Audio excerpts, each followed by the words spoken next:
Mayong udto naman sa inyong tanan din ha, mga kaigsunan, mga kaigalaan. O salamat sa Ginoo nga doon na tayo laing nga adlaw nga gihatagan kita og kaygayunan na naman.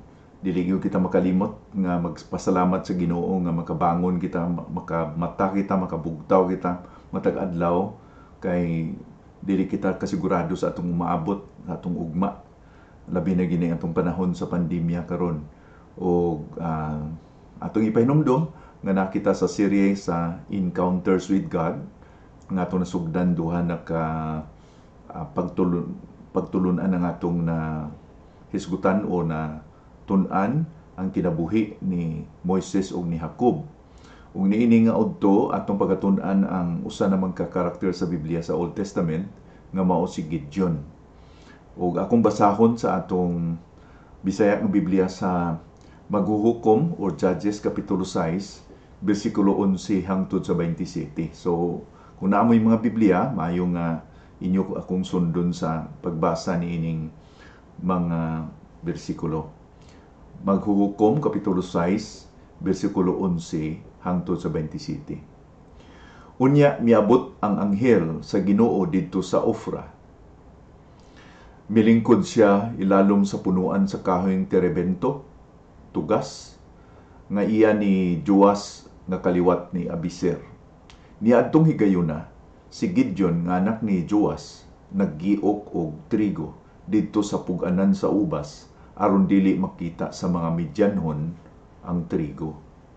Nagpakita kang Gideon ang anghel sa Ginoo ug mingon, maisog og kusgan nga tawo. Ang Ginoo nagauban kanimo.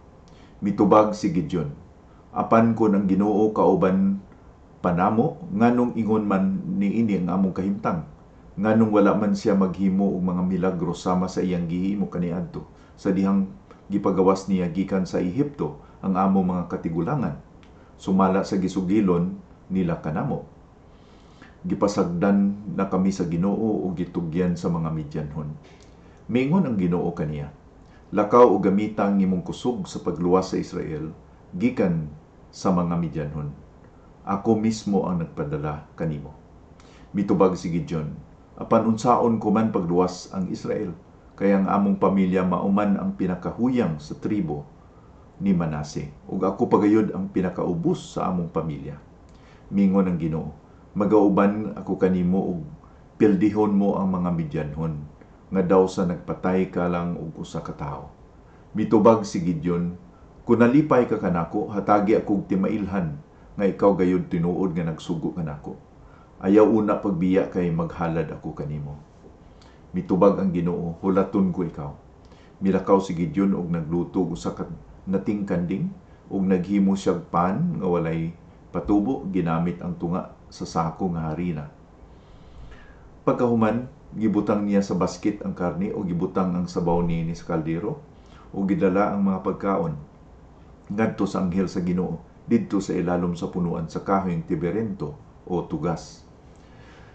Versikulo 20. Mingon kaniya ang anghel sa Dios, itungtong ang karne og pan niining bato ug gibubo niini ang sabaw. Gituman kini ni Gideon. Unya gitandog sa anghel sa Ginoo ang pagkaon pinaagi sa tumoy sa sungkod nga iyang gigunitan. Kalit lang may misiga nga kalayo gikan sa bato ug gilamoy ang karne ug pan ug unya nawala ang anghel. Sa dihang nakaamgo si Gideon nga ang iyang nakita anghel sa Ginoo, mingon siya, O Ginoong Dios, nakita ko ang imong anghel ug nagkaatubang gayud kami. Mingon ang Ginoo kaniya, ayaw kahadlok, dili ka mamatay. Nagtukod si Gideon didto og halaran alang sa Ginoo, gitawag niya kini nga ang Ginoo nagahatag og kalinaw. Ug hangtod karon atua pagihapon ang halaran sa Ofra sa dapit sa mga kaliwat ni Abiser. Niya ng pagkagabi, mingon ang Ginoo kang Gideon, kuhaa ang ikaduhang pinakamaayo nga turong baka sa imong amahan. Kadtong 7 na katuig, unya guba ang halaran ni Baal nga gipatukod sa imong amahan. Putla usab ang pusti nga simbolo sa Diyosa nga si Asera sa tapad niini. Pagkahuman, pagtukod og halaran alang kanako ang Ginoo nga imong Dios sa ibabaw ni ining bungtod. Unya ihalad kanako kadtong turong baka isip halad nga sinunog. Gamitang sugnod ang mga pitutol mo nga pusti nga simbolo sa Dios nga si Asera. Unya giuban ni Gideon ang napulo sa iyang mga sulugoon o gihimo ang gisugo sa Ginoo kaniya. Apan gihimo niya kini sa gabi tungod kay nahadlok siya sa iyang pamilya o sa mga tao sa lungsod. Unta panalangin kita sa pagbasa sa pulong sa Ginoo. Ang atong tuyo ug tumong nining atong pagtan-aw nining mga biblical characters sa kay Moises, kay Jacob ug kay Gideon ug sa uban pa sa maabot, mao nga magtan-aw kita sa ilang face-to-face nga pag-atubang gyud, personal nga pag-atubang o pagkahimamatay sa Ginoo nga nakapabag-o sa ilang kinabuhi, nakapabag-o sa direksyon sa ilang kinabuhi. Ug mao ning atong makita sa ilang mga tagsa-tagsa mga kinabuhi ug unta man kita man aduna may mga makita na itong mga eksperyensya o mga insidente sa atong pagpadayon sa pagsilbi sa Ginoo, pag-alagad sa Ginoo nga nakahatag og pagbag-o, pagliso sa atong kinabuhi. So dinhi si Gideon nakahimamat sa Ginoo didto sa wine press, gitawag ni nga dinhi ang wine press, dinhi ang puga sa ubas, no, puganan sa pugas sa ubas niya, puganan sa ubas. O dunay unom ka butang, unom ka mga obserbasyon nga akong ipaambit kaninyo karon, mga igsoon, mga higala, na hinungod sa kinabuhi ni o sa istorya ni Gideon sa iyang pagkahimamat o paghimamatay nila sa Ginoo dinhi sa puganan sa ubas. Ang una naton atong makitaan mao nga adunay kondisyon nga usa ka masulubon kondisyon sa mga Hudiyo. Usa ka masulubon nga kondisyon. Balaan ninyo ang libro sa mga maghuhukom o Judges, Book of Judges. Kining libruha nagahatag kanato og unsa ang kahimtangan sa mga Hudiyo human nga nakasulod sila sa yuta nga saad sa pagpangulo ni Joshua. Aduna sila'y cycle kanabang duna sila'y mga eksperyensya nga mura sila na-cycle sa ilang kinabuhi. Ang buting no nato dinhi nga adunay gihimo sa Ginoo kanila tungod sa ilang pagpalayo sa Ginoo. Gidescribe pa o gilagway pa nga ang matag usa kanila gahimo sa mga butang nga eksakto sa ilang mga mata kay wala pa may hari sa Israel. Mura bag pag gusto lang sila kung sa ilang himuon. O tungod niini, tungod kaway otoridad, way hari, dunay pagrebelde ang mga tao. Daghang mga nagrebelde. Dili ni giingon nga wala gyud sila hari kay Ginoo man ning ilang hari, pero wala sila'y yutan-on nga hari. So walay otoridad, mao ni nga nagkaproblema ang ilang pagsunod sa Ginoo, dunay pagrebelde ug tungod niini aduna kita makita nga cycle nga may spiritual nga pag-decline. Ang ilang kadasig sa pag-alagad sa Ginoo, pagsunod sa Ginoo, pagtuman sa kabubuton sa mga sugo sa Dios, nag-anam-anam og ka-decline. So kung tungod kay nag-decline sila gidisiplina sa Ginoo. Kung basahon na to ang tilibro sa maghuhukom o Judges, na sa walo ka mabasa na to, 8 times, no? Gibalik-balik sa 8 ka beses nga ang mga tao naghimo og kadautan sa tubangan sa Dios o gihimo nila kini og balik-balik. So dunay moral o spiritual nga pag-decline. Tungod ini nga ila kining gihimo, gidisiplina sila sa Ginoo. Unya na-defeated sila sa Ginoo. Napildi sila sa dili sa Ginoo, napildi sila sa mga kaaway. So spiritual decline, gidisiplina, defeat, gipildi sila, giulipon sila sa mga kaaway, unya maghatag na pud ang Ginoo kanila og maghuhukom aron pud sila ma-deliver. Okay? Mao niyang cycle. So mao ni nga gitituluhan kini nga libro nga maghuhukom kay gapadala ang Ginoo og mga deliverer nga gitawag og mga judges. Kini nga kahimtangan, masubo nga kahimtangan nga atong una makita, nasumada ni or nasummarize ni sa maghuhukom kapitulo 2 bersikulo 16 hangtod sa 19. Akong basahon. Unya gihatagan sa Ginoo ang Israel og mga pangulo nga maoy nagluwas kanila gikan sa mga tulisan nga misulong kanila. Kini mga pangulo mao ning mga judges. Apan wala gihapon sila mituman sa ilang mga pangulo.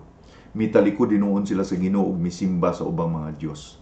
Dili sila sama sa ilang mga katigulangan tungod kay dali kaayo silang mitalikod sa mga sugo sa Ginoo nga gituman sa ilang mga katigulangan kaniadto. Gitabangan sa Ginoo ang matag pangulo nga iyang gihatag kanila. Ug samtang buhi ang ilang pangulo, giluwas sila sa Ginoo gikan sa ilang mga kaaway kay naluoy siya kanila tungod sa ilang mga pag-antos gikan sa mga naglutos o nagsakit kanila. Apan inikamatay sa ilang pangulo, mubalik na usab sila sa ilang naandang binuhatan ug mas dautan pa ang ilang ginabuhat kaysa ilang mga katigulangan. Nagaalagad ug nagsimba sila sa ubang mga Dios ug wala gayud nila biyai ang ilang daotang mga buhat ug ilang pagkagahig ulo. So mo ning cycle. Adunay 13 ka mga pangulo or mga judges nga mao nagipadala sa Ginoo kanila ug usa niini mao si Gideon. Mao ni nga luoy kaayo ang ilang kahimtangan gani makita nato sa bersikulo 2 sa atong gibasa kanina sa maghuhukom 6 bersikulo 2. Labihan kabangis ang mga Midyanhon, mao ni ang mga naglutos kanila, mao ni ang kaaway mga Midyanhon. Labihan kabangis sila ngadto sa mga Israelinhon, busa na pugos ang mga Israelinhon nga magtago ngadto sa kabukiran sa mga langob o sa mga kuta. Nagpanago-nago sila. Hindi na sila magpakita kay labihan gyud sila kabangis. O kung basahon na to ang bersikulo 4, nagakampo kining mga tawhana dito sa dapit sa mga Israelinhon o ginadaot nila ang mga tanom sa mga Israelinhon hangtod sa Gaza. So naggutom gyud kay gidaot nila ang mga tanom. Padayon ko basa sa bersikulo 4, wala gayud sila ginabilin nga pangabuhian sa mga Israelinhon, karnero man, baka o asno. So ginapatay nila ang mga mananap nila kabuhian o ginadaot nila ang mga tanom. So mao ni ang pamaagi nga ang tao muluhod lang sa tao kung pagutuman, di ba? Mao ni ang mura ning estilo sa ilang kaaway, pagutuman sila para muluhod. Ug sa usa ka propeta nga si Hosea, nagahatag siya og propesiya nahnungod po sa espirituhanon nga kahimtangan sa mga Hudiyo kung sila nagpalayo sa Ginoo. Tungod kini kay nagpalayo ang mga Hudiyo sa Ginoo nga nagpili kanila, mao ni ang nadangatan nila resulta. Sa Hosea 4 bersikulo 1 mao ni gisulat sa propeta, kamo mga Israelinhon nga nagpuyo sa yuta sa Israel, pamatian ninyo kining akusasyon sa Ginoo. Bato kaninyo, wala nay tawo sa inyong yuta nga nagamatinumanon, nagkigugma o nagaila kanako. Muni nga subo nga kahimtangan, muni ang una nakita. Masubo nga kahimtangan tungod kay dunay spiritual nga decline, unya disiplinahon sila sa Ginoo, ipanugot sa Ginoo nga ang kaaway mo salakay nila, ma-defeat sila, mapildi sila. Unya aron manawag sila sa Ginoo, hatagan sila og pangulo kanang mga judges, mga maghuhukom. Unya i-deliver na pud sa Ginoo, and then mubalik na pud sila sa pagpakasala, pagrebelde, ingon ana nga psycho. Unya, ikaduhan na makita dinhi obserbasyon, supernatural intervention. Adunay ang Ginoo mao'y nag-initiate nga mo intervenir, nga dili kay ang tao mao'y nag-unang nangadto sa Ginoo, kundi ang Ginoo gyud nagngadto sa tao. Dili kay nangita si Gideon sa Ginoo, kundi ang Ginoo sa iyang kaugalingon nga soberenya o sa iyang kaugalingon nga initiative. Wa may makapugo sa Ginoo, wa obligar sa Ginoo. Iyan ni nga initiative nga mo intervene, mangilabot siya sa kinabuhi sa tao o mangilabot siya sa kinabuhi ni Gideon. Makita nato sa bersikulo 11, Judges 6:11. Unya miabot ang anghel sa Ginoo didto sa Ofra. Okay. Gagiok lang si Gideon dito sa puganan sa ubas. Gulpin lang nag-abot ang anghel. Unya, unsa may mong makita sa anghel ingon sa bersikulo 11. Nagalingkod siya diha sa punuan sa kahoy nga tiberento or tugas nga kahoy. Ang anghel nagalingkod. Mauna ni ang atong makita ang murag mahamuot gamay ba nga ang anghel nagalingkod nga murabag wa siya gihimo, galingkod lang siya. Dili ba nga sa Biblia makita nato nga ang anghel, kumupakita ang anghel dilaab, ang may siga, may kanang may himaya nga makita sa tao nga di gini mo siya masalan nga dili siya supernatural. Pero din napaka-ordinaryo lang siya nga parang naglingkod lang siya. So mao ni nga usahay dili kita kakita sa kay kini nga anghel, di man ni ordinaryo nga anghel nga sa atong kanang gingon nga messenger sa Ginoo, kundi the angel of God. Mao ni ang temporaryo nga pagpakita ni Ginoong Kristo sa Old Testament. Mao ni gitawag nato nga theophany. Theo God, phany means phantom. Kung idugtong nimo na ang pagpakita sa Ginoo, pagpakita ni Kristo sa Old Testament. So mao ni atong mga conclusion sa mga nagtuon, sa mga scholar, sa mga nagtuon sa pulong sa Ginoo nga kini mo ay temporaryong pagpakita sa Dios sa persona ni Ginoong Kristo sa Old Testament. Pero ordinaryo lang gyud kaayo siya, di ba? Nagalingkod. So unsa may buot natong unsa may matumatunan ani? Usahay ang pinakadakong babag nga dili kita makakita sa supernatural o sa mga Diyos nun nga ginahimo. Tungod kay naga-expectar kita nga makita nato siya sa mga spectacular kanang mga makahibulungan ng mga butang, makahibulungan nga mga sitwasyon o eksperyensya. Pero dinhi nakita nato nga siya nga supernatural nagpakita lang sa usa ka natural nga pamaagi. Nga dili nato usahay masapwan nga nagpailan na din Ginoo kay wala may karaniwan na ba, kasagaran lang nga sitwasyon. So ang extraordinary nga mga butang usahay makita nato nga ordinaryo ra diay. Si Jacob, abi niya nga ang anghel to, kaibaw no, nga kaaway lang niya to, nga tawo lang. Dugay na niyang layugay sa anghel, usap pa siya nagkasapong nga, uy, Ginoo man ni akong gikalayog, the angel of God. Si Moises, nakita niyang burning bush, nagdilaab nga sampinit. Di ba yan na makatingala nga magdilaab ang sampinit sa disyerto kay init? Tungod sa kainit sa lugar, masunog lang ang mga tanong, mga sampinit. Ordinaryo lang na. Ang mahimo na to nga extraordinaryo lang kay wala na consume, nasunog. Doon nagkayo, pero wala na consume, wala na sunog. Kana bang, siyempre kung masunog, may bilin, no? Abo na may bilin, pero nasunog, Pero ang tanong, nagpabilin pa man, wa man ma-consume. So ang ato lang punto din hinga, ang Ginoo magpakita usahay sa ordinaryo nga pamaagi, bisan siya extraordinary siya, supernatural siya nga Ginoo. Mao ni nga diha kita napakyas nga makakita sa Ginoo usahay, kay nagpangita kita og supernatural nga eksperyensya nga Ginoo maghunghong naman nato. Pares ni Elias ba nga gidala sa Ginoo dito sa langob nya, naglinog, may kidlat, pero wa diha ang Ginoo, no? Naghangin, nagbagyo, pero wa dito ang Ginoo nya, angan-angan gahunghong rin ang Ginoo. Dito niya nabatian Ginoo sa ordinaryo nga paghunghong.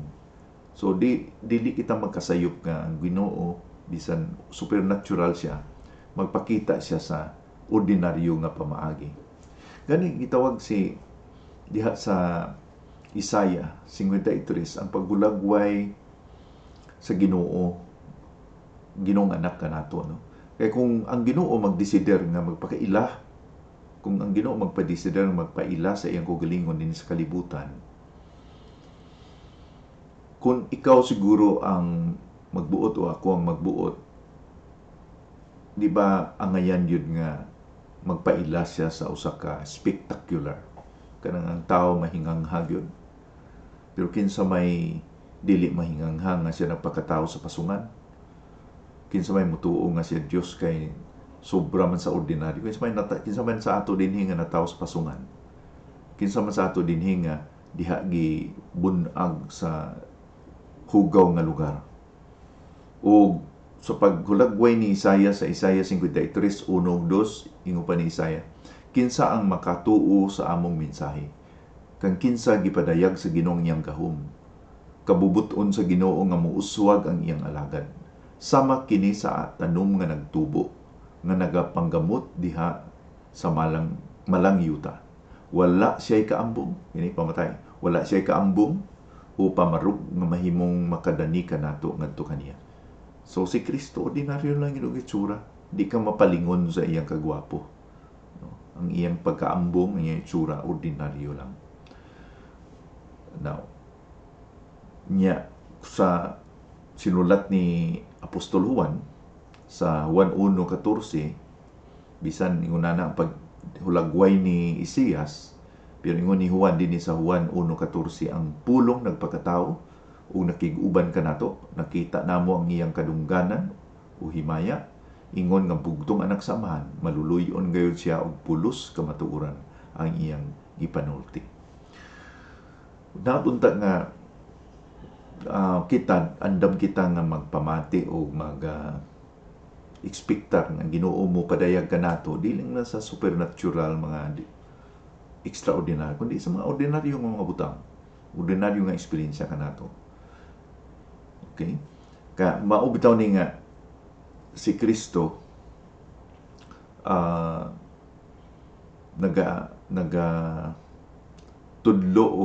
nagtudlo sa mga tao ug mga pasumbingay, kay nay mga tao nga di gyud makaila, di mo ila sa mga kaniya o dili mo ila sa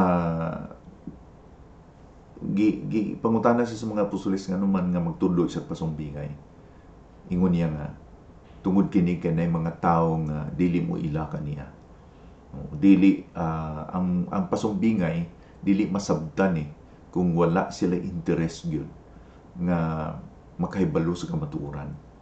Murag gitago sa Ginoo ang kamatuoran sa mga tao nga walay interes nga magkaila sa Dios.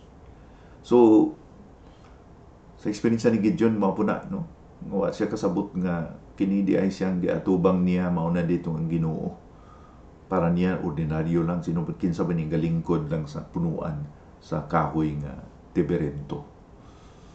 Okay, ang ikatulo na itong makitaan nga obserbasyon, si Gideon murag di angayan na kandidato nga galamiton sa Dios. Dili siya angayan nga kandidato nga galamiton sa Dios o mahimong pangulo sa Dios. Dili siya ngayon nga mahimong pangulo nga mao imong luwas sa mga katawhan. Kung basahon nato sa bersikulo 12, giingnan siya sa anghel, maisog ug kusgan nga tao ang Dios naa kanimo. Kung basin inyo mao na nga si Gideon mayngon sa wow, isog day ko. Salamat ha. Pero kasi ang muna kinsa man ka mayngon ako ini. Ko kailan nimo? Kinsa man ka? Kaya nga naman, tungod kay sa iyang giingon sa bersikulo 13, mitubag si Gideon, apan kun ang Ginoo kauban pa namo, nganong ingon man niini ang among kahimtang, nganong wala man siya maghimo og mga milagro sama sa iyang gihimo kaniadto sa dihang gipagawas niya gikan sa Ehipto ang among mga katigulangan, sumala sa gisugilon nila kanamo, gipasagdan na kami sa Ginoo ug gitugyan sa mga Midianhon. Di siya ngayan tungod kay ang iyang pagtubag magpahayag nga naparalisar sila sa kahadlok. Siya mismo nagpadayag nga nagaparalisar siya sa kahadlok. Gingnan siya nga maisog o kusgan nga tao pero siya madlukon. Maubitaw ni nga nagiok siya sa trigo diha sa puganan sa ubas. Di ba kung mag-iok ka, tugig ka sa giukanan. Pero nga naman nga naman siya din hinagiok sa puganan sa ubas. Tungod kay hadlok siya. Tungod kay gusto siya mutago sama sa iyang mga kapamilya, sa iyang mga kaubanan. Kay sila tanan nagapanago, way pili, no? Way naibiling nga isog, apil na si Gideon. So why kung pilion si Gideon nga mao ang sunod nga pangulo sa Ginoo, sa may basihan. Kay mahadlokon man siya. So atong batunan nga ang nakahimog pangulo ni Gideon dili kay siya ang mipili sa Dios, kundi ang Dios ang mipili kaniya. Maupod na sa ato dili ikaw nahimong importante kay ikaw ang mipili sa Dios. Ang Dios ang mipili nimo. Okay? Sa Juan 15:16, hindi ikaw nagpili nako ingon ni Kristo, kundi ako nagpili kanimo nga ikaw magpadayon aron mahimong mabungahon sa imong kinabuhi. Nahimo lang kitang importante tungod sa pagpili sa Ginoo kanato. Okay? Ang atong pagtuo kaniya sanong lang kina, murag response. Sukli lang kana sa atong pagkahibalo nga gihigugma kita sa Ginoo, nga kita gipakamatyan ni Ginoong Kristo. Pero ang Ginoo gyud ang unang nakita nato nga nag-initiate sa kinabuhi sa tao. Pareho sa atong makita dinhi kay Gideon. Nagpakita siya o nagpapahayag siya sa kanyang pagduha-duha. Kanang pagkahadlok nato, mo na bunga sa atong pagkawalay pagtuo, di ba? Pagkadili matinuohon. Mubunga gyud kana sa pagkamahadlokon. Sa English pa kanang fear, acronym na sa false evidence appearing real, no? Fear, false evidence appearing real. Mauni mahitabo kung mutuo kita sa mga paglimbong sa yawa. Kaya nga naman, ang iyang ibato ka nato mga bakak, mga limbong. So, kung mutuo kita sa mga bakak, tubo ang kahadlok. Kay sayop ang atong paghangop sa Ginoo. Ang nahitabo kay Gideon mauni, ang iyang mga mata, nakatutok sa ilang kondisyon. Ug wala nakatutok sa saad sa Ginoo o sa pagkatinud-anay sa Ginoo, kay di man pwede mabalhin ang kinaiya sa Dios. So tungod kay nakita niya nga mauni ang kahimtangan sa mga tao ang Ginoo, iya siguro na ang Ginoo murag humahuyang, walay kusog, walay gahom nga makatabang kanila. Gani iyang ginaakusar nga diin man Ginoo kung nahigugma siya namo, ngano man gipabayaan man kami, ngano man nga wa man yan kami luwas sa sama sa pagluwas sa among mga katigulangan gikan sa Ehipto. So kailangan ni Gideon nga doon na siya mata sa pagtuo. Ang atong hilimbawa sa pagtuo nga mao si Abraham. Akong basahon ang paggisulat ni Pablo na nungod sa kinabuhi ni Abraham sa Roma 4, versikulo 18 o 19. Nga siya ang tao nga wala gyud nagbiya o nagpadaog sa pagtintal siya, paglinglas siya, kundi napabilin siya matinuo. Sa Roma 4, 18, 19. Bisan wala nagayoy paglaom nga mahimong amahan, nagtuo gihapon si Abraham nga tumanon sa Dios ang iyang gisaad kaniya nga siya mahimong amahan.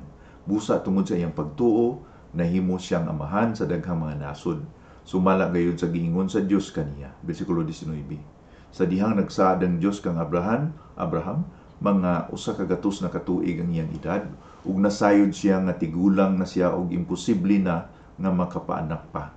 Nasayod usab siya nga ang iyang asawa nga si Sarah dili manganak tungod kay baog kini, apan lig-on ang iyang pagtuo sa Dios. So unsa man ang pagtuo? Ang pagtuo ang ato na ning pagsukli sa atong mauni ang pagsalig sa pulong sa Dios, magsalig sa saad sa Dios. Ingon sa Roma 10:17, karon makaingon kita nga ang tao mutuo lang kang Kristo kun makadungog siya sa mensahe may tungod kaniya. Ug kining mensahe madungog lang kun may magtudlo niini. So ang pagtuo nag-abot na tungod kay nakabati kita sa mensahe sa kamatuoran ug atong gisaligan ng Ginoo. So kung dili kita nakabati sa kung walay saad, walay kamatuoran, walay pulong sa Dios, di mo abot nga may pagtuo kita kay nag-respond lang kita sa promisa sa Ginoo. So in short, ang pagtuo gasalig kita sa gisulti sa Dios nga mao na. Kung mao na gisulti sa Ginoo, mao gyud na mahitabo gyud kita. Kay mao ni nga ang makita nato nga si Abraham mo nang gitawag nga tatay sa mga pagtuo, father of faith, no. Imagine na gud ni, hunaw-na na gud ni. Gibalhin sa Ginoo ang iyang pangalan nga Abram ngadto sa Abraham, kay ang kahulugan sa Abraham, father of multitudes. Amahan ka sa daghan, amahan ka sa daghan. Unya kung pangutan-on siya sa imong silingan, di naman kuno Abram ang imong ngalan, Abraham. Amahan ka sa mga mao man ay kahulugan, amahan ka sa daghang mga tao. Di may mga anak. Nga wa pa magkay anak niya, sa kagatos na kakatuig. Mura ba mahitabo ba kini nga mahimo akong amahan nga isa ka gatos na ako katuig? Kung siya si Sarah po akong asawa, 90 anyos na. Pero gasalig yun siya sa pulong sa Ginoo. Para sa atong encouragement, madasi kita. Ingon ni Pablo sa 1 Corinto 1:26 hangtod 28. Mga igsuon kang Kristo, hinundumi ninyo kung unsa ang inyong kahimtang sa wala pa kamo mahimong tinawag sa Dios. Pipila lang gayud kaninyo ang giilang nga maalamon o kaha may katakos. Ug pipila lang usab ang nagikan sa inila nga mga pamilya. Apan ang gipili sa Dios mao kadtong giisip sa katawhan nga dili maalamon aron pakaulawan ang mga maalamon. Ug gipili usab niya ang mga tawo nga wala gayoy gahum aron pakaulawan ang mga taong gamhanan. Gipili sa Dios ang mga kabus og talamayon nga giisip sa katawhan nga walay kapuslanan aron ipakita niya nga dili mahinungdanon ang giisip sa katawhan nga mahinungdanon. So mao ni ang atong pagdasig karon kay kita usahay may muna kita nga wala man ko'y katakos, wala man ko'y talento, wala man ko'y skill, wala ko'y edukasyon. Atong una nga maunay at naka-disqualify kanato nga di kita gamiton sa Ginoo. Pero ang sukwahi manoy tinuod kanang atong ituan nga maka-disqualify kanato mao nay naka-qualify noon kay mao nang gitan-aw sa Ginoo nga sa diha kita nga wala kita gamiton kita sa Ginoo. Okay? So si Gideon most unlikely nga mahimong pangulo. Di angayan kay mahadlukon, maduadwaon, pero siya boy gipili sa Ginoo gyud tungod sa iyang kahimtangan. Ikaapat, divine perspective. Doon na siya palanan awon nga langit nun. Okay, si Gideon gibalhin ang iyang perspective, ang iyang palanan-awon nga langit, nga nahimong langit nun. Okay. Lisod ba yan ni hangpon kay tungod kay sukwahi gyud sa atong dagan sa pangunahuna, di ba? Kay pag-ingon ni sa Ginoo o sa anghel sa kay Gideon nga maisog og kusgan nga tawo, ang Ginoo nagauban kanimo diha sa bersikulo 12 mabasa nato na. Kumplito nga mura bang completely opposite ba? Dili gyud sukwahi gyud 100% sa pamatiyag sa pagtan-aw ni Gideon sa iyang kaugalingon. Murag dili wala pay common sense. Ingnon ka nga maisog ug kusgan nga tawo nga nagapanago mo gani ka. Giingnan siya nga maisog ug kusgan nga tawo. Pero si Gideon di biya maisog sa katungod kay nagpanago siya. Mao ni ang usa sa mga dili na to masabtan nga pangunahuna sa Ginoo. Di ba? Ingon sa Isaias 55 nga ang pangunahuna sa Dios dili sama sa atong pangunahuna, ang iyang pamaagi dili sama sa atong pamaagi, kay ang langit mataas kaysa yuta, mausab ang pamaagi o pangunahuna sa Dios mataas kaysa atua. Sumurag nagakonflikto. Kung atong tanawon sa bersikulo 12 nga mingon nga maisog kusgan nga tawo, unya doon na pa'y panghagit sa ang Ginoo sa bersikulo 14. Mingon ang Ginoo kaniya, lakaw o gamitang imong kusog sa pagluwas sa Israel gikan sa mga Midyanon. Ako mismo ang nagpadala kanimo. Mao ni ang atong makita nga murag illogical, dili rationable, no? Gisugo siya nga luwason niya ang iyang katawan nga siya man mismo gani nga lisod man siya kagalingon. So unsa may atong dawaton ang atong ginabati kung kinsa kita, unsa atong pagtan-aw sa atong galingon, o unsa ang pagtan-aw sa Ginoo kanato. Diha kita magpili karon. Unsa man ang pagtan-aw sa Ginoo kanako, unsa man ang akong pagtan-aw sa akong galingon. Say magasumpaki na di man ko kay balo, ordinaryo man lang ko ingon ana. Pero sa mata sa Ginoo, ordinaryo ba kita? Tungod usahi ka na sa atong kahimtangan. Kay balo ko nga kamo diha sa sulod tungod sa nahitabo sa inyong kinabuhi, may ingon sir kamo nga ingon ani lang yun ko. O siguro mamatay ako ngayon ani. Magkagawas ako nining akong kahimtangan. Ang pagtan-aw sa tao kanako, ako ex-con or siguro ang ilang pagtanaw pa kanako kriminal, unsa ba nga mga pagtanaw nga nubo nga pagtanaw. Pero sa mata sa Ginoo, ingon na ba ang pagtanaw niya kanato? Gatanaw ba siya sa atong background? Gatanaw ba siya sa nahitabo sa atong kagahapon? Di ba napanas naman na siya yung dugo? Natunta nga mauna inyong pagtamod sa inyong kugalingon. Kita, pareho kita ni Gideon nga nakita yung mga pagtanaw nga sayop sa atong kugalingon tungod sa mga kahimtangan. Pareho sa kahimtangan nga ingon ani na siguro niya akong kahimtangan nga, pero lain ang pagtanaw sa Ginoo, mga igsoon. Mauni ang nahitabo sa kay Pedro, pagtanaw sa Ginoo kay pagtanaw ni Ginoong Kristo sa kay Pedro diha sa Juan 1:42. O gidala niya si Simon kang Hesus. Gidala si ni Andres, no? Kay igsuon man si Andres ug si Simon. Pag-abot nila kang Hesus, gitan-aw ni Hesus si Simon o giingnan, ikaw si Simon nga anak ni Juan. Apan sukad karon tawgon ka na nga si Sifas or Peter. Ang Sifas sama usab sa ngalan nga Pedro, nga ang buot ipasabot bato. Okay. Di na ka Simon, kundi ang imong pangalan karon Pedro na, buting no na bato ka na. Okay? So si Pedro siguro kana nahimangang hasol sa pagtawag ni Kristo sa iya nga Pedro ka, bato ka, ligon ka. Kay di ka dali mapukan kay bato ka, Pedro. Mao nang, di ba, si Jacob po, ikaw, Jacob sa una, supplanter, mangingilad, okay? Tuso nga tao, pero karon Israel ka na, prinsipe ka na sa Dios. Mao nang kahulugan. Israel imong pangalan, di na ka Jacob. Si Abraham nga to sa Abraham. So sa pag-ingon sa anghel sa kay Gideon, ang tubag ni Gideon, apan unsaon kuman pagluwas ang Israel kay ang among pamilya mauman ang pinakahuyang sa tribo ni Manase ug ako pagayod ang pinakaubos sa among pamilya. Ngunya, kami ang pinakamahuyang unya sa among pamilya, ako pa yung kamanghuran. Napakoy mga magwang.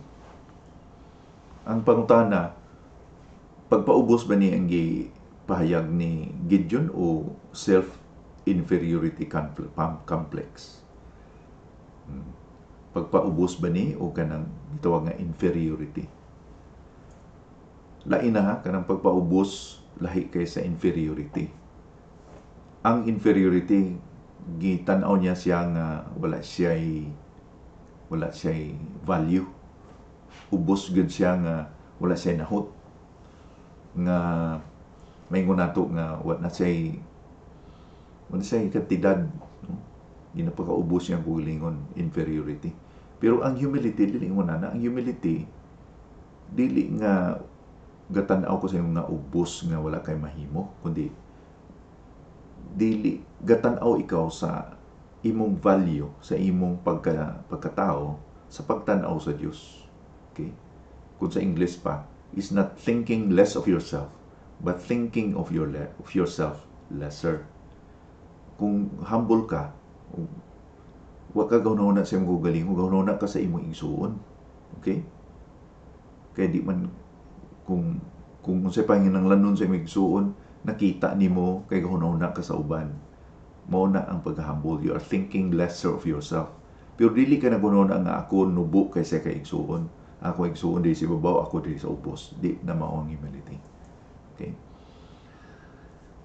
Sa Roma 12 bersikulo 3, ingon ni Pablo, ingon nga apostol nga mao ang grasyang gihatag sa Dios kanako, sultihan ko kamong tanan nga dili kamo angay magunaw-na og labaw kay sa tinuod ninyong kahimtang, kun dili unaw-naon ninyo pag-ayo kun unsa ang inyong mga katakos sumala sa pagtuo nga gihatag sa Dios kaninyo. So mao ning tinuod nga pagka mapinubsanon, gitan-aw nato ang atong katakos sumala sa pagtuo nga gihatag sa Dios kanato. Dili kita ubos sa uban, kundi gitaon nato atong katakos kung kinsa kita. So sa akong ingon, dili kita nagunahuna kita ubos, kundi dili kita nagunahuna sa atong kaugalingon lamang, kay nagunahuna kita sa kapakanan sa uban. Sinatong nga naa kita ni ini nga panglantaw, divine nga perspective, no? Pagtan-aw nga gamiton kita sa Ginoo ug importante kita sa tubangan sa Ginoo. Ang Ginoo ang nag-initiate kanato, di ba? Ingon sa Ginoo sa Roma 8 nga walay makapahimulag kanato sa gugma sa Dios bisan kamatayon. Mo nang importante kita sa tubangan sa Ginoo. Special kita. So dili kita magpadala sa lingla sa yawa. Okay, magpadayon kita sa ikalima nga obserbasyon. Nag-request siya og sign. Okay? Si Gideon gatubang sa anghel. So ako nag-iingon kining anghel sa Ginoo, the angel of God, temporary appearance ni Ginoong Jesucristo. So padayon na to nga sa ilang istorya, sa bersikulo 17 mitubag si Gideon, kung nalipay ka kanako, hatagi kog timailhan nga ikaw gayud tinuod nga nagsugo kanako. So nga isang timailhan. Kung nalipay ka kanako, conditional gyud, no? Kung nakahatag, kung may pabor ako kanimo, pakita mo kanako na pagyud ang iyang pagduha-duha, di ba?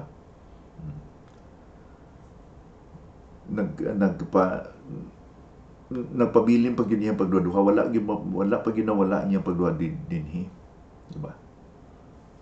So sa bersikulo 18, ingon ni Gideon, ayaw una pagbiya kay maghalad ako kanimo. So bilin lingkod lang ka dinhi kay magluto sa kog ihalad, nag-ihaw kog turo aron ihalad.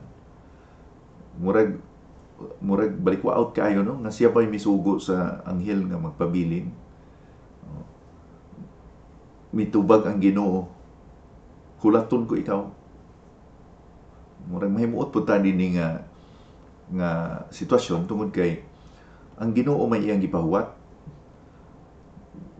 Dili man siya ang atong makita po dinhi nga ang Ginoo murag nag-give in sa kahuyang ni Gideon, di ba? Ang Ginoo mo'y nagpakumbaba nga musabot sa kay Gideon. Nagpabilin siya, hulaton ko ikaw. Mao ni atong Ginoo. Nagapakumbaba siya aron masabtan kita. No? Sa Salmo 103 bersikulo 13 ug 14 gihulagway ang maamo o pagkalumo sa kasing-kasing sa Dios sa nagsulat nining Salmo 103 bersikulo 13 ug 14. Ug maingon nga ang usa ka amahan maluoy sa iyang mga anak, maluoy usab ang Ginoo sa mga nagatahod kaniya. Kay nasayod siya kung giunsa niya kita paghimo. Gihinumduman niya nga gihimo kita gikan sa abog. So ang Ginoo nagpakumbaba, gisabot niya ang kaluyahon ni Gideon. Nangayo siya timailhan. Kung atong padayon nun ang versikulo 36, kung matay panahon mo basa gyud sa mga kapitulo sa istorya dinhi giunsa ni pagbuntog ang mga Midyanhon. Pero kung basahon ninyo alang sa mga dili kay familiar, gigamit sa Ginoo si Gideon sa iyang 300 lang ka mga sundalo nga iyang gibuntog ang 30,000 kalibo, no? Batok sa 300 tungod kay mituo na siya sa pamagi sa Dios. Nahimo siyang usa ka tawo nga gikan sa pagkamahadlokon ngadto sa pagkamatinuohon. Yun may hugot nga pagtuo sa Dios. Pero nangayo gyud siya timailhan gikan diha sa bersikulo 36 ingon niya nga na ako'y karni dinhi nga karni sa usa nga basa. Kung ako ining butang sa pagabihan ako sa wanang, unya ini kaugma magmalani o magmalaning kining akong karne, unya basa ang palibot, ikaw na. Pagtanaw niya kinaugma, pagkaugma, maog yun. Mala ang karne, basa ang palibot. Nangayo pag isa timailhan pagkasunod gabi, ingon niya nga, karon baliktaron. Mala ang palibot, unya basa ang karne. So na atong pangutana, eksakto ba na nga nagatuo si Gideon tungkol kay nangayo man siya timailhan, nangayo man siya sign? Kung nagtuo pa siya unta, di na siya mangayong sign. Diba? Now, ang explanation na to ana nga tinuod na kinahanglan ta siya mutuo sa kay pulong sa Ginoo. Kung pulong sa Ginoo ato nang gilang tuuhan. Pero ang atong Dios compassionate. Ang atong Dios puno sa grasya. Nakakita sa atong mga kahinaan nga parihan ni Gideon gipakitaan siya sign, di ba? Diha sa Mateo 16:4 badlong o sabdong ni Ginoong Kristo ang mga Parisiyo tungod kay ingon niya, kamo mga wicked, adulterous nga henerasyon, nangayo kamo og timailhan. Nganong man gibadlong niya ang mga Hudiyo, mga religious leaders nga nangayo sila timailhan. Kasi Gideon, ang badlong nga nangayo timailhan. Lain nga sitwasyon tungod kay nakita na nila nga daghan gipakita sa Ginoong mga milagro pero dili pa gihapon sila motuo. Si Gideon lain tungod kay wala pa siya kakita og timailhan niya huyang iyang pagtuo. So buting nun nga naghimog milagro si Ginoong Kristo pero sa gihapon dili sila nagtuo. Nagmakuli sila pagtuo kay Ginoong Kristo. Mao ni usahay ang atong makitaan nga ang Ginoo gyud nakahibalo sa atong kasing-kasing kung sa maluyahon kita nga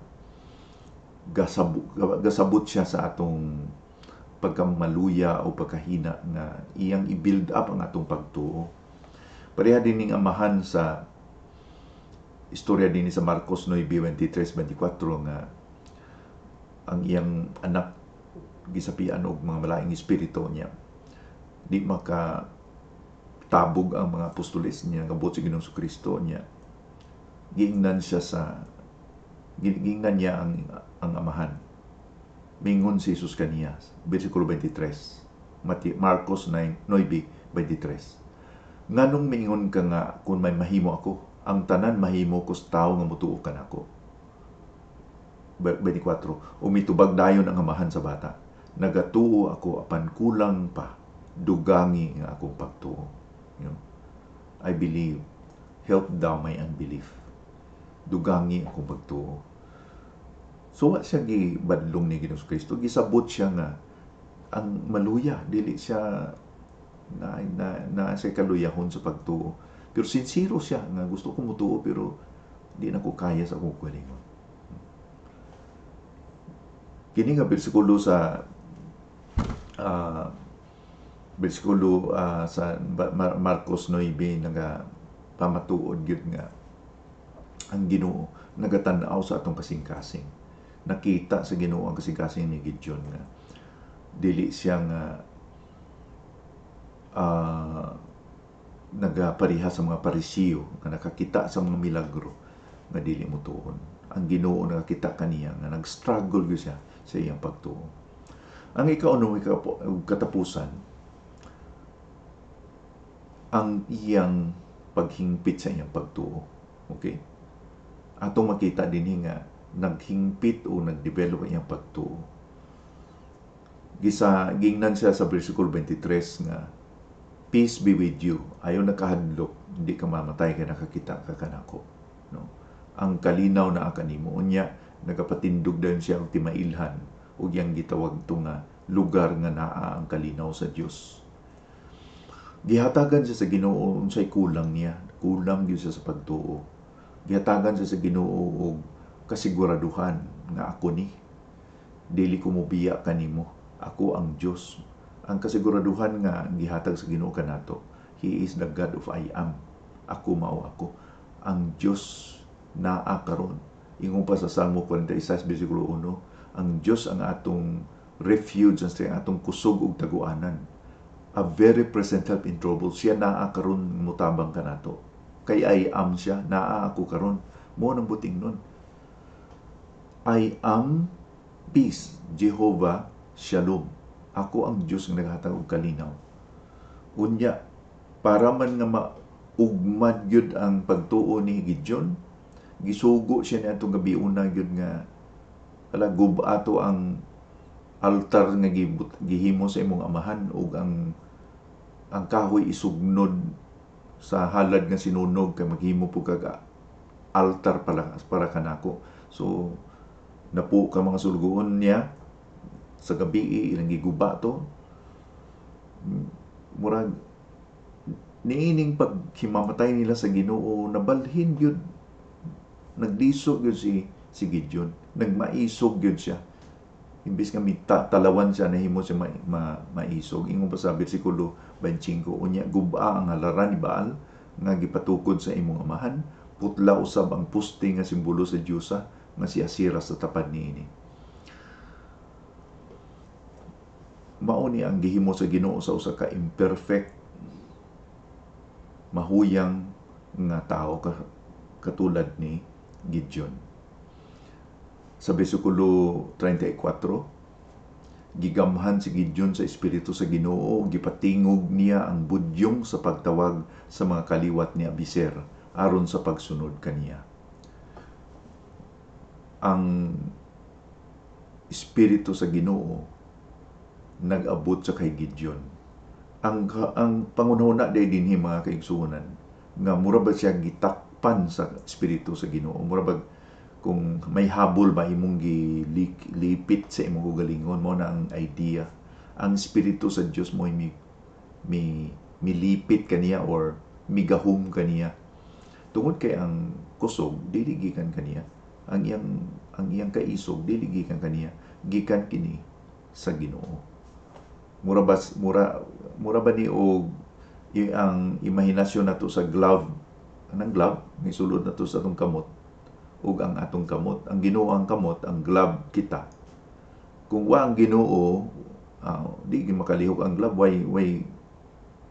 ang glove way pulos, di ba? Pero kung isuot na gani ang glove sa kamot, kung unsay kuptan sa kamot, nagamit niya ang glove, di ba? Kung unsay himuon sa kamot, mao po na mahimo sa glove. Mao nang relasyon nato sa espiritu. So, ingon sa Biblia nga ang saad sa Ginoo nga gahom moabot pinaagi sa espiritu sa Binuhatan 1:8 nga siya ang gahom, ang espiritu ug naa na siya kanato, mahimo kita mga saksi gikan sa Jerusalem, sa Judea, hangtod sa Samaria, hangtod sa tibuok ng kalibutan. Karon ang pangutana is gahuna-huna ba kita nga dili kita magamit sa Ginoo? Tungod kay pareha lang kita ni Gideon, daghan kita pamalibad nga ako ang pinakamahuyang, ako ang pinaka walay talento. Pero atong mabasa sa kinabuhi ni Gideon nga dili gyud siya ngayan nga himong pangulo. Pero gihatagan niya o gihatagan sa Ginoo siya sa kagayonan nga motubo niyang pagtuo. Kinahanglan nga atong batunan nga the same nga Ginoo nga gilaganan ni Gideon, mao pud ang atong Ginoo. Nautunta nga makaila ikaw nini sa Ginoo ni Gideon. Kay kini nga Ginoo nagpaila kanato karon pinaagi ni Kristo. Ug ato siyang dawaton sa atong kasing-kasing, ug siya na magabag-o sa atong kasing-kasing o magahimo kanato nga mag-iba na kita, iba na kita nga yung pa unaan na kita ni Kristo, bag-o na kita nga tinuga. Bag-o na kita ng pagkatao.